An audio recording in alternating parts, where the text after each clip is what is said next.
কাবা ঘরের গেলাফ ধরে কানলেও আপনি আমাকে যে মিথ্যা অপবাদটা দিয়েছেন এটা মাফ হবে না যতক্ষণ না আমি মাফ করছি। কথা কি বুঝতে পারছেন?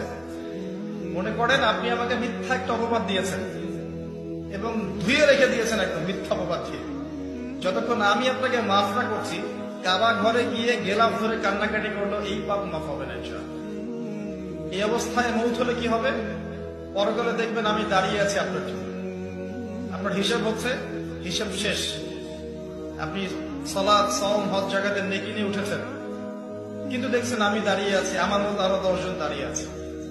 ওই 10 জনকে আপনি গালি দিয়েছিলেন, অপবাদ দিয়েছিলেন, তাদের গীবত করেছিলেন, তাদের সম্পদ বা সম্মানের হানি করেছিলেন। এখন কিয়ামতের মাঠে আপনার নেকি দিয়ে এই ঋণ শোধ করতে হবে, অন্য কোনো অপশন নাই। আর যদি নেকি শেষ হয়ে যায় তখন কি হবে?